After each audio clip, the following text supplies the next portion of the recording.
Si tuvieras que encontrar un buen médico, pues habría varias cosas en las que tú te fijarías, lo que buscarías.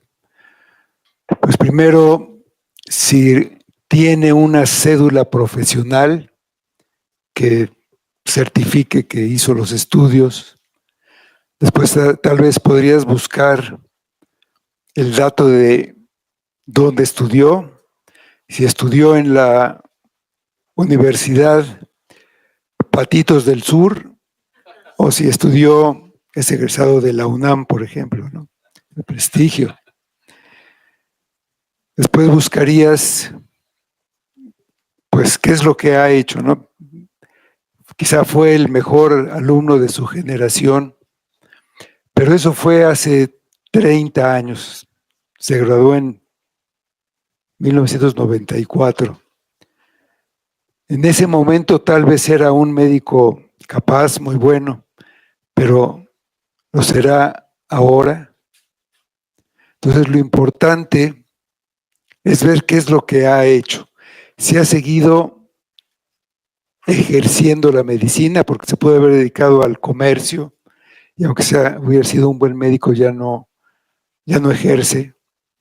Si ha seguido estudiando medicina, si ha ido a congresos, si ha tomado cursos de actualización, si está pues, al día en lo último que ha salido, que se ha investigado y sabe los avances, los últimos tratamientos, está al día, ha seguido ejercitándose, ha seguido adquiriendo conocimientos en la medicina, pues entonces ese sería un buen médico.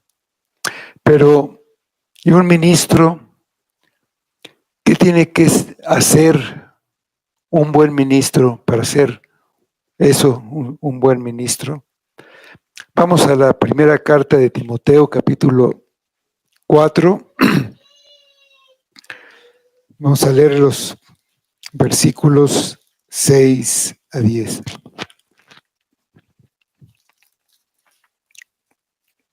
Dice así la palabra de Dios. Si esto enseñas a los hermanos, serás buen ministro de Jesucristo, nutrido con las palabras de la fe y de la buena doctrina que has seguido. Desecha las fábulas profanas y de viejas.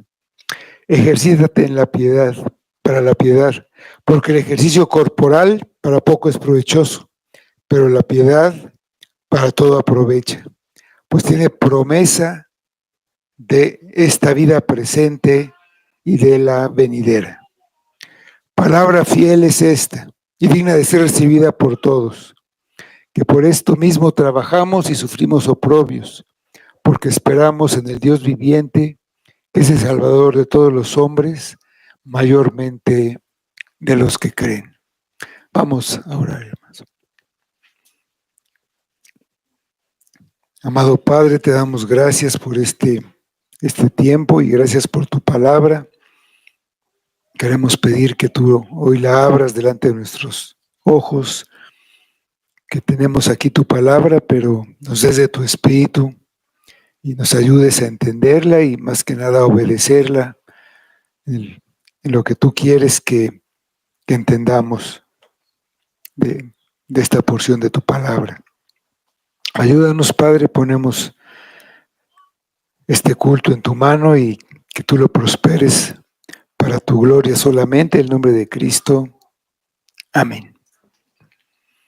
Es un buen ministro, dice el versículo 6, si esto enseñas a los hermanos, serás buen ministro de Jesucristo, nutrido con las palabras de la fe y de la buena doctrina que has seguido.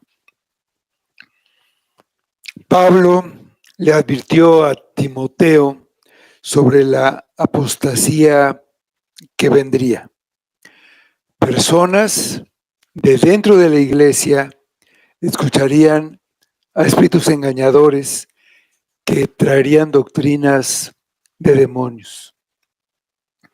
estarían en contra del matrimonio y mandarían abstenerse de ciertos alimentos.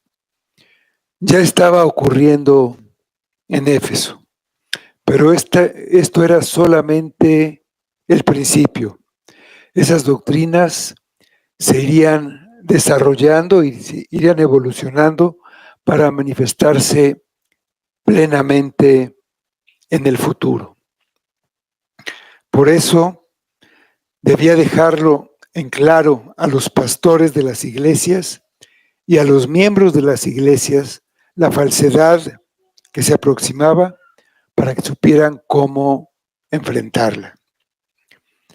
Antes les habló sobre el misterio de la piedad, acerca de Jesucristo y de la obra que Él había hecho para nuestra salvación. Esa era la base de la verdad. Timoteo debía hacer las dos cosas: predicar el evangelio del perdón de Cristo y enseñar en contra de los errores que destruyen la fe. Si lo hacía, sería un buen ministro de Jesucristo. Aquí la palabra que se tradujo ministro en el original es diácono. Literalmente entonces diría: si esto enseñas a los hermanos, serás un buen diácono de Jesucristo. Aquí la palabra diácono es usada en su sentido más amplio. Diácono significa, viene de servir, y ministro es servidor.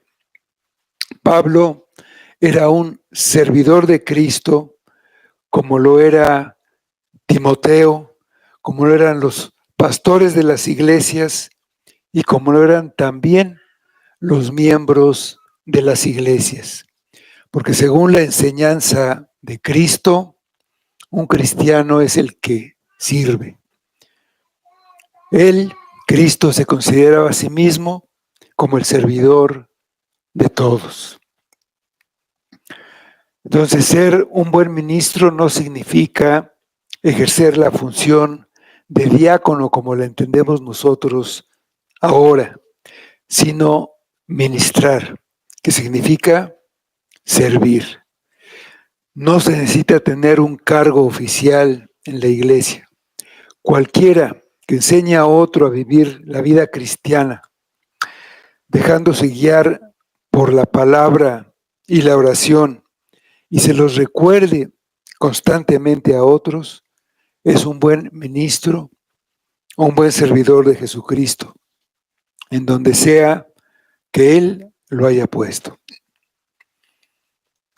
Para los que han sido puestos en el ministerio de forma o de manera formal, en el puesto que sea, significa que son servidores, que son diáconos de Cristo.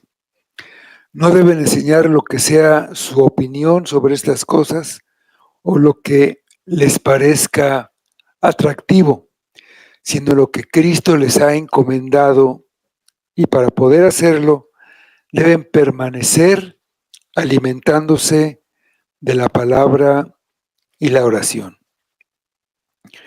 Timoteo debe exponer estas cosas a los hermanos. Debe estar constantemente en esta labor. Debe ponerlas delante de ellos para que tengan una base firme en que apoyarse. Aunque Pablo es apóstol, enviado de Jesucristo, no recurre a esa autoridad, sino que apela al amor. Los creyentes de Éfeso son sus hermanos, son de su familia espiritual. Como Dios los ama, Pablo los ama, y también Timoteo, que cumpliendo con este deber, será un buen ministro de Jesucristo, estando él nutrido con las palabras de la fe y la buena doctrina que había estado siguiendo. Él, como ministro, debía conocer el camino que señalaba la palabra de Dios y permanecer en ese camino, creciendo, porque si no estaba firme en la buena doctrina, no podría mostrar a otros el camino. Si un ciego guía a otro ciego, pues ambos caerán en el hoyo. Las palabras son las palabras que forman la fe. El conjunto de la buena doctrina de la Iglesia. La verdadera doctrina cristiana sin ninguna alteración ni contaminación de las doctrinas que querían introducir los engañadores.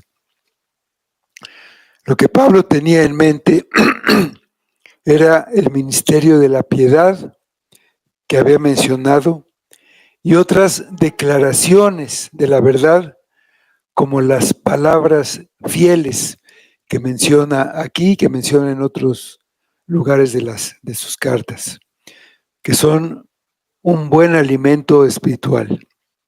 Timoteo ha estado siguiendo y aún sigue esta buena doctrina o enseñanza.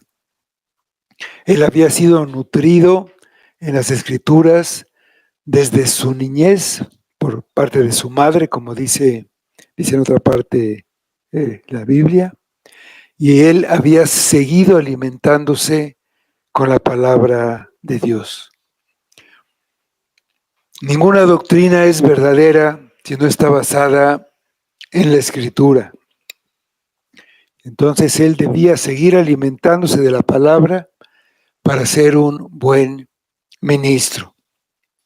Su principal trabajo es la enseñanza e instrucción de sus hermanos, pero no solamente como una enseñanza, como la que se da en un salón de clases, sino de una manera práctica. Cristo instruyó a sus discípulos con su vida, con su ejemplo, no solamente con sus enseñanzas y parábolas. Para seguir siendo un buen ministro de Jesucristo, un ministro calificado, Timoteo debe continuar alimentándose continuamente para estar nutrido con la palabra fiel.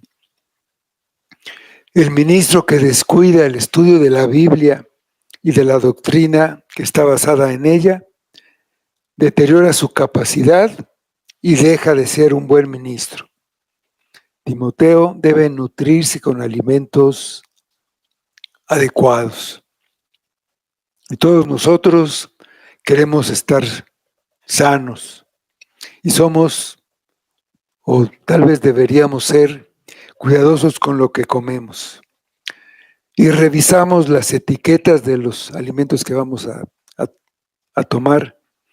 Y si dice exceso de grasas, exceso de calorías, pues tal vez no lo tomamos, ¿no?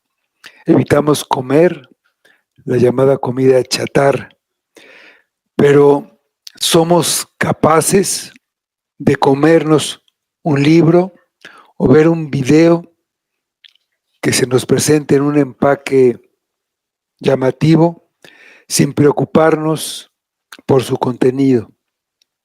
Un contenido que puede estar contaminado, que puede estar caducado o puede contener veneno. Así que él mismo debe estar bien alimentado para poder enseñar a los hermanos y poder advertirles del peligro de ciertas enseñanzas. Les debe enseñar cuál sería el resultado de ciertos errores o de seguir a maestros que se aparten de la verdad. En resumidas cuentas, su trabajo consiste en estar desde lo alto viendo todo el panorama, supervisando y advirtiendo. Como dice Ezequiel 3:17. Es esa misma labor que debe ser Timoteo, que ahí dice: Hijo de hombre, yo te he puesto por atalaya a la casa de Israel. Oirás pues tu palabra, la palabra de mi boca, y los amonestarás de mi parte. El deber del ministro es proteger a las ovejas de los lobos. Sí, debe estar observando desde lejos para advertir la presencia de lobos antes de que lleguen, y debe también alimentar a sus ovejas para que crezcan y se vuelvan maduras y fuertes. Dice el versículo 7, la primera parte: desecha las fábulas profanas y de viejas. Para ser un buen ministro debe desechar lo que está basado en palabras de hombres. Su prioridad debe estar en la palabra de Dios. Él ya había mencionado las fábulas y las genealogías interminables que los maestros del error trataban de resaltar y presentar junto a una exaltación equivocada de la ley. Ahora las llama fábulas profanas, mundanas.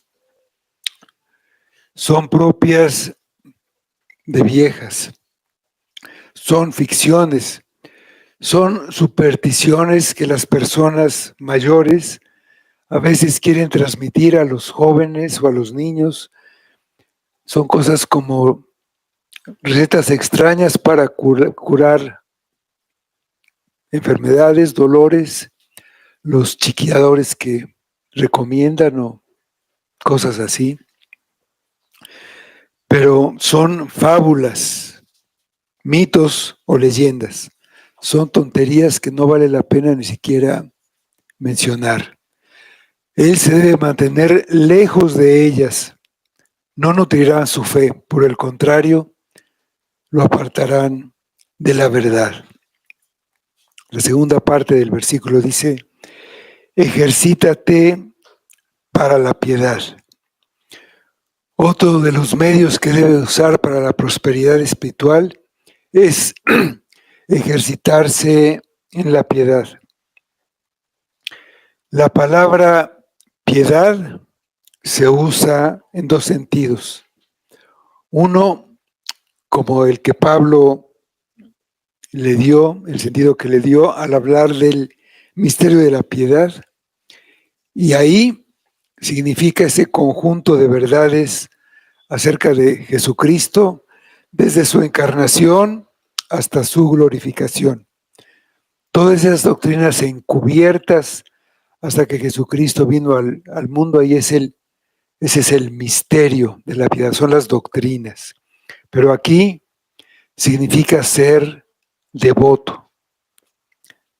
Esta piedad es aquella que se caracteriza por una actitud hacia Dios, una actitud que hace lo que le es agradable a Dios. Es lo que los demás pueden ver en nuestra vida, con nuestra conducta. Es un esfuerzo por parecerse cada vez más al carácter de Dios. A Dios, como es el Dios invisible, no lo podemos ver, pero podemos ver a su manifestación en carne, a Jesucristo. Entonces, ser cada vez más como Cristo. Ese esfuerzo, ese consciente y esa lucha es lo que es la piedad. Es un uso que se le da, por ejemplo, en 2 de Pedro 3:11, que dice: puesto que todas estas cosas han de ser deshechas, ¿cómo no debéis vosotros andar en santa y piadosa manera de vivir?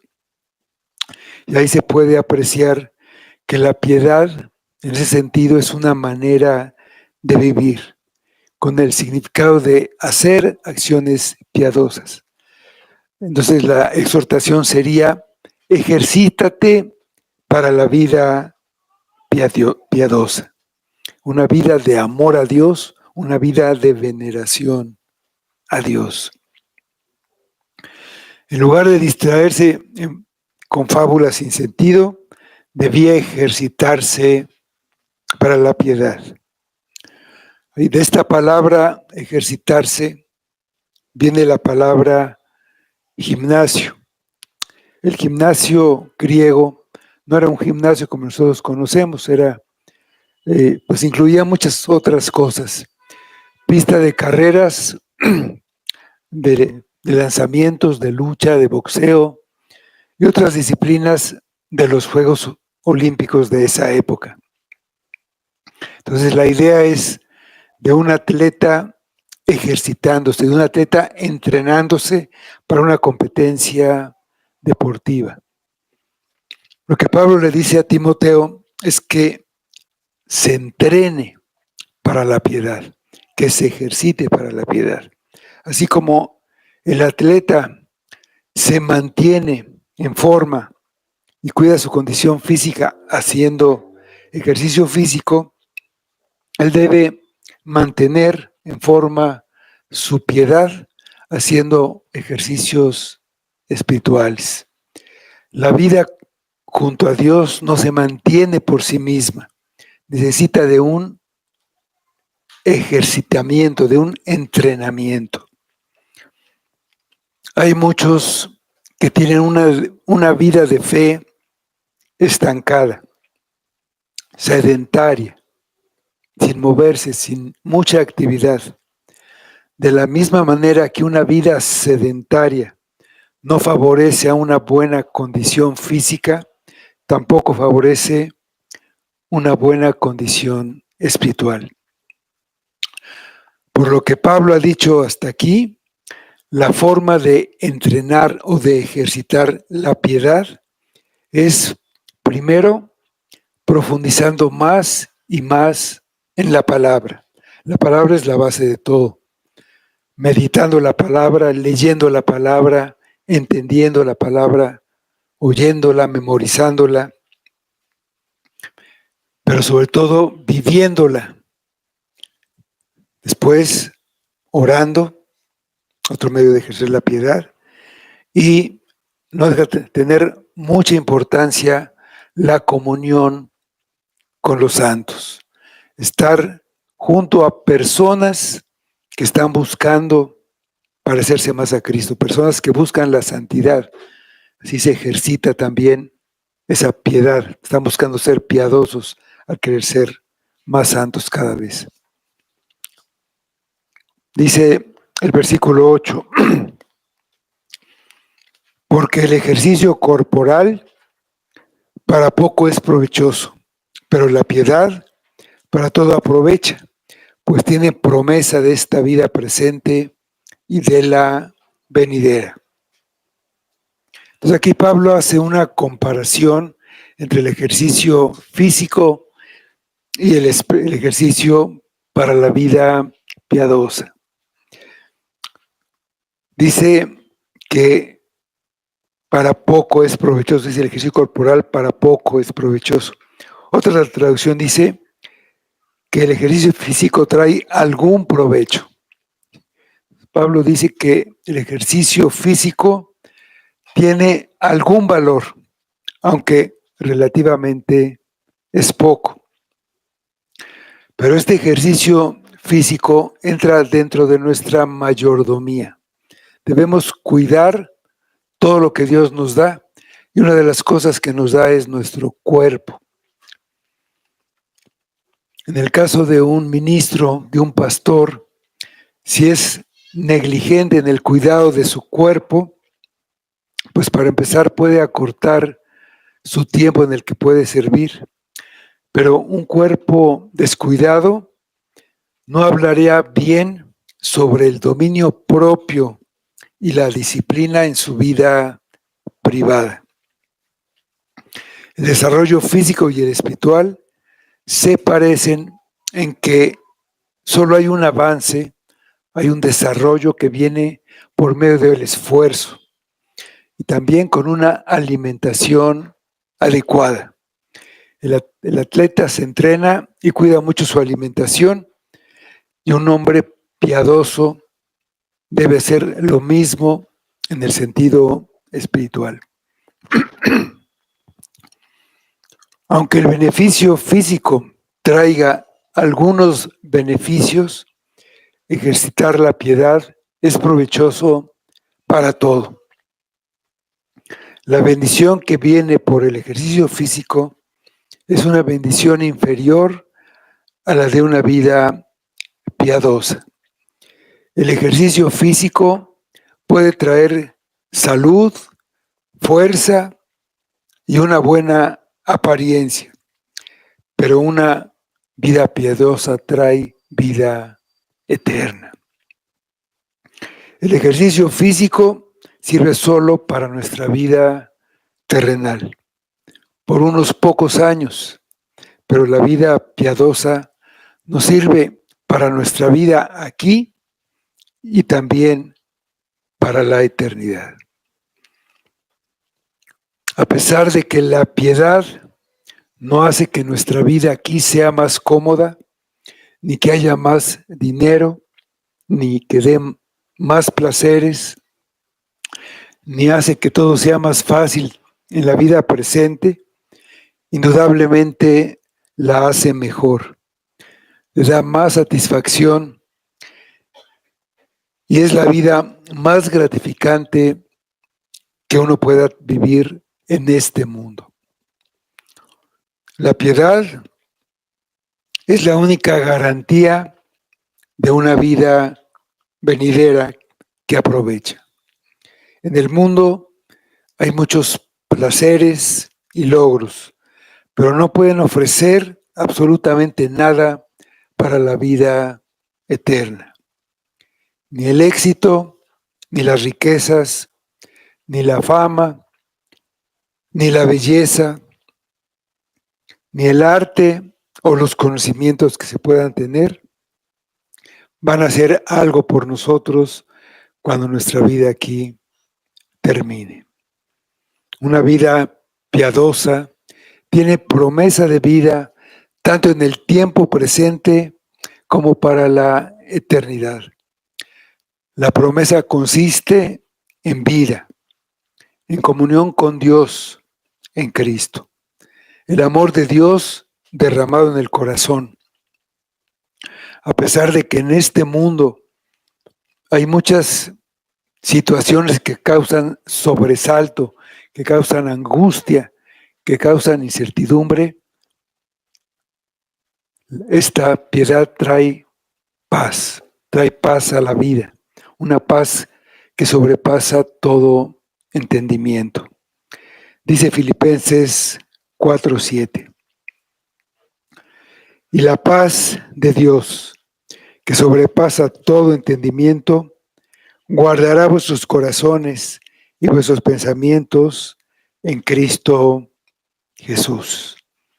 Esta paz de Dios, a pesar de todo lo que pasa en este mundo, guarda ese corazón para Dios en Cristo Jesús. Una vida de piedad, de completa devoción a Dios, es fruto en sí mismo de la gracia de Dios y da como resultado gozar de esta recompensa. Si se busca a Dios de todo corazón, se encuentra. Es una promesa de Dios y Dios siempre cumple lo que promete. Esta vida que Dios concede es la mayor bendición posible, y tanto en este tiempo como en la vida venidera. Es continua, nunca se detiene, nunca cesa. Dice Deuteronomio 4:29, no importa lo que pase, no importa dónde estés ahora, dice Deuteronomio 4:29, mas si desde allí buscares a Jehová tu Dios, lo hallarás, si buscas de todo tu corazón y de toda tu alma. Una palabra fiel, es en los versículos 9 y 10. Palabra fiel es esta, y digna de ser recibida por todos, que por esto mismo trabajamos y sufrimos oprobios, porque esperamos en el Dios viviente, que es el Salvador de todos los hombres, mayormente de los que creen. Como ya hemos comentado, palabra fiel es una expresión que usa Pablo para llamar la atención. Quiere decir que es algo importante. Lo que tenemos aquí es algo en lo que podemos confiar totalmente. Se podía confiar en el tiempo de Pablo ahí con los Efesios, en la actualidad podemos confiar en eso y también en el futuro. Pablo y también Timoteo estaban completamente convencidos de que lo que acabo de decir acerca de la vida presente y futura, que es disfrutado solamente por los que tienen vidas piadosas. Y es por eso que trabajan y se esforzaban y se sufrían oprobios, porque habían puesto su esperanza en el Dios vivo. El fin o propósito por el que Pablo y Timoteo estaban trabajando y luchando es que los hombres que estaban en el mundo, sean judíos o gentiles, oigan el evangelio de salvación, y mejor aún, que no solo lo oigan, sino que lo reciban, lo obedezcan y obtengan la vida eterna.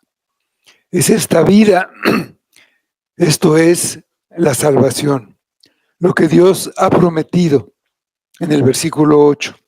La salvación es para la vida presente, aquí empieza, pero sigue en la vida venidera.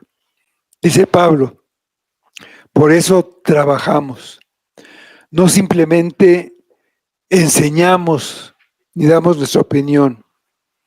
Eso es fácil de hacer, como hacen los maestros de la filosofía, que pues tienen su salón, sus alumnos, y les dan sus pláticas.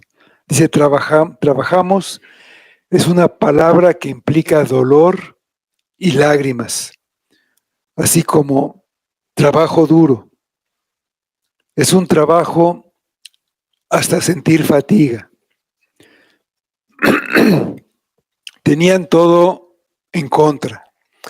Ellos vivían en una época en que la corrupción abundaba.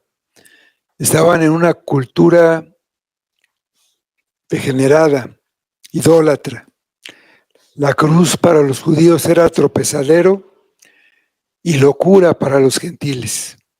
Sin embargo, ellos se esforzaban al máximo en este trabajo de llevar el evangelio y de aplicarlo a situaciones concretas, de vivirlo y de llevar a las personas a vivirlo también, advirtiendo, amonestando, ayudando, alentando en medio de esas grandes dificultades.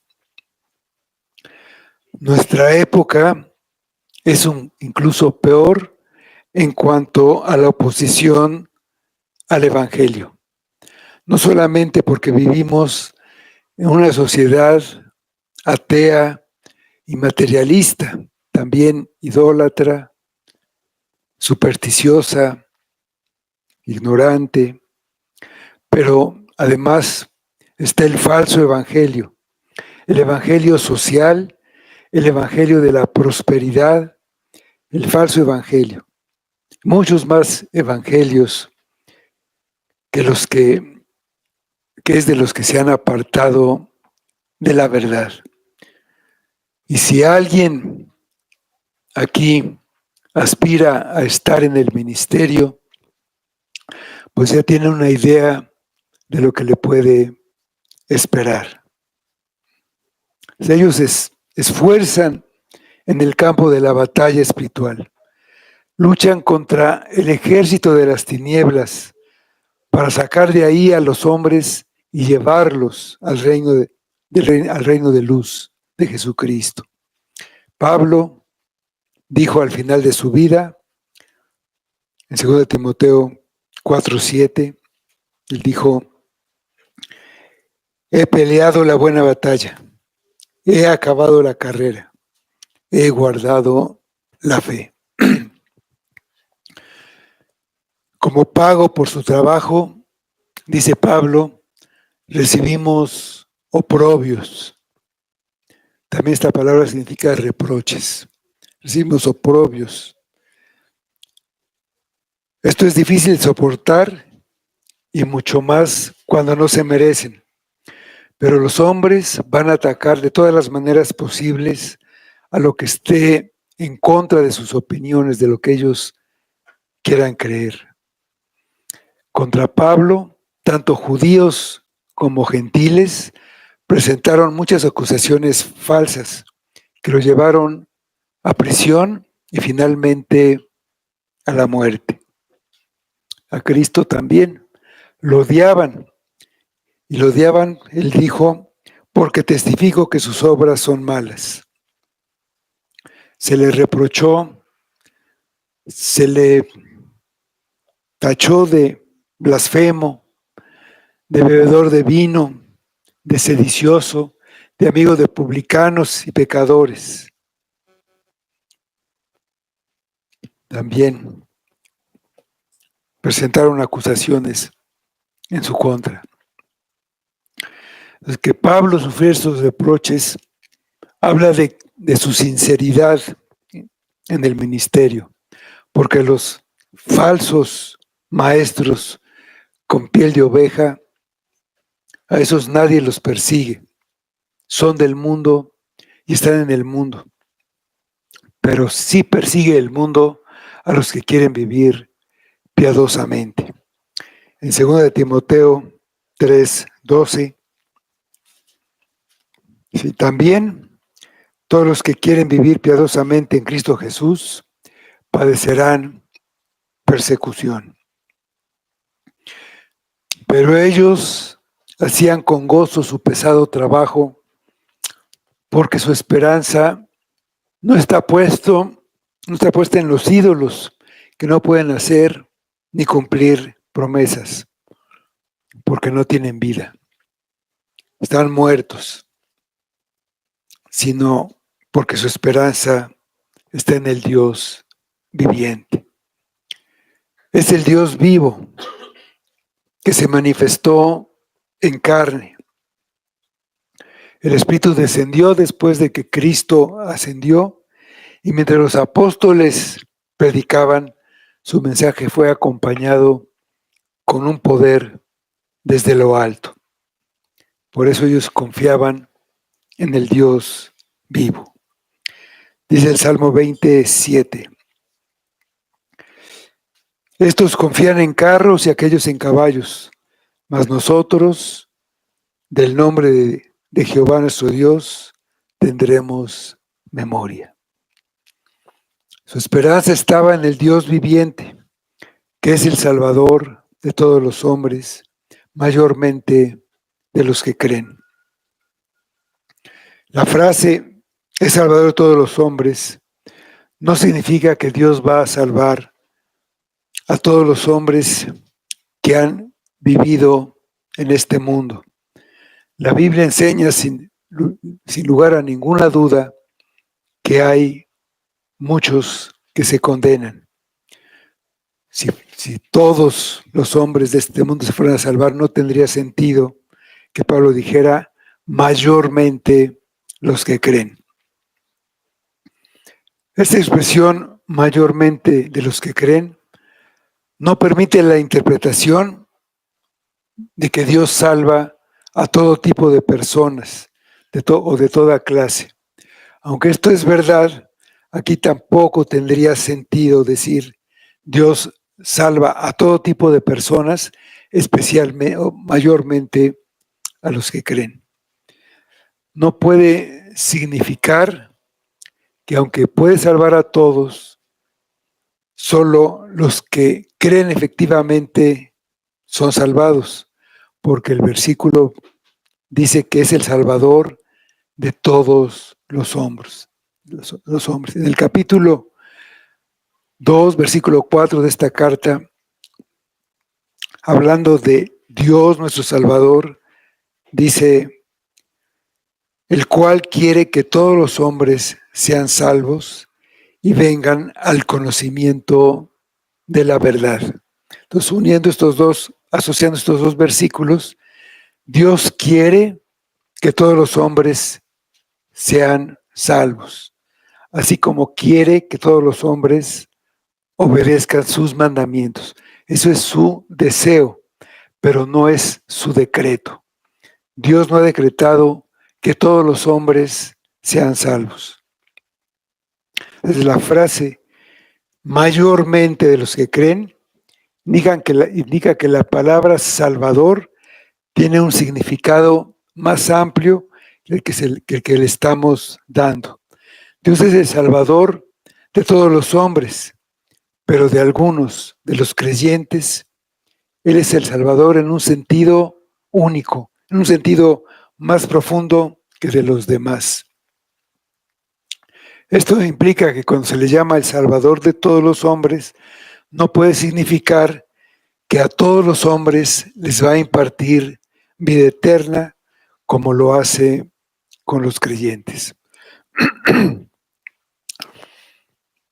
La palabra que se traduce como Salvador también significa libertador y sustentador. Y aquí está la clave para entender esta frase. En la versión de la Septuaginta, que es una traducción al griego del Antiguo Testamento, se usa esta palabra Salvador en un sentido inferior al que le estamos dando o le queremos dar en este pasaje equivocadamente.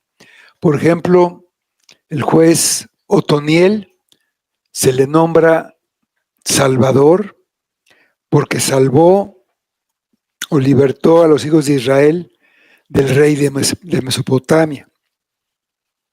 Y en ese sentido todos los jueces son salvadores, todos son libertadores. En ese mismo sentido de libertador, de esta manera, de una manera física, vamos a decir, es el Salvador, Jehová es el libertador o Salvador de Israel en muchas ocasiones, porque libró a su pueblo de sus enemigos, empezando en la liberación de Egipto. Y por eso lo nombran Dios de su salvación. En el Salmo 106, 21, dice, olvidaron al Dios de su salvación, que había hecho grandezas en Egipto. ¿Sí? Pues al salvar a Israel de la esclavitud en Egipto, fue salvador de la multitud, de toda esa multitud que salió. Pero dice después en la Biblia, pero de los más de ellos no se agradó Dios, por lo cual quedaron postrados en el desierto. En 1 Corintios 10, 5. Entonces, en un sentido, fue salvador de todos, pero mayormente de los que creyeron. De ellos sí se agradó. Todos salieron de Egipto, pero no todos entraron en la tierra prometida. Libertó a todos, pero no significa que les dio vida eterna a todas las personas que sacó de la esclavitud. Ni siquiera todas esas personas les dio vida en la tierra prometida.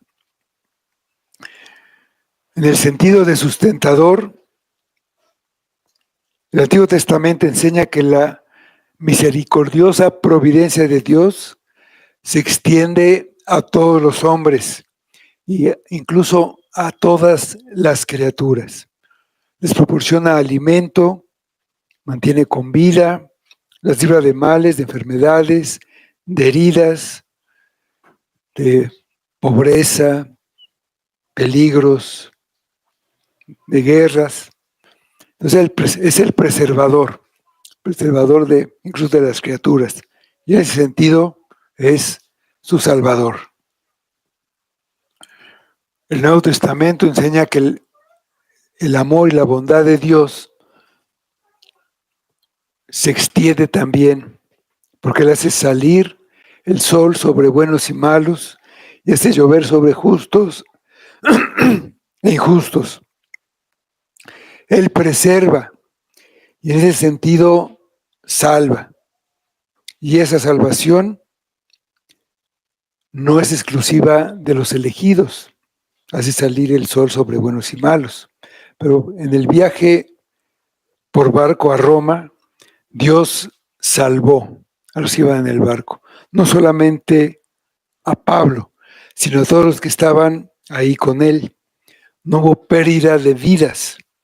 Lo salvó del naufragio, preservó su vida. Lo salvó en ese sentido, pero no les dio vida eterna. El punto fundamental es que Dios es el Salvador de todos los hombres, porque Él mandó que su salvación sea proclamada a todos los hombres, hombres de toda lengua, raza y nación.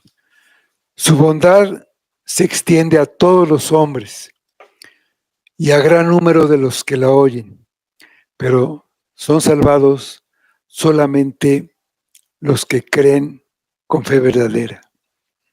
De una manera más entendible para nosotros, el versículo 10 diría, como dice Pablo, nosotros trabajamos y sufrimos porque tenemos nuestra esperanza en el Dios vivo y no seremos defraudados porque es un Dios misericordioso y por lo tanto libertador y preservador de todos los hombres, que derrama sus bendiciones sobre todos ellos e imparte salvación a los que se aferran a Él por medio de la fe y a sus promesas de vida eterna. Es un buen ministro de Jesucristo, se entrena para la piedad y cualquiera que quiere ejercitarse para la piedad debe comenzar por poner su esperanza en el Dios vivo, nuestro Salvador. Solo a partir de ese punto puede empezar a progresar en la piedad. Nunca podríamos llegar a ser piadosos por nosotros mismos, por nuestro propio esfuerzo. Necesitamos la obra capacitadora de un Dios viviente que nos limpie del pecado y nos purifique. El Dios viviente es el Salvador de todos los hombres, porque el Señor Jesús se dio a sí mismo como rescate por todos, como dice 2:6, 1 Timoteo 2:6.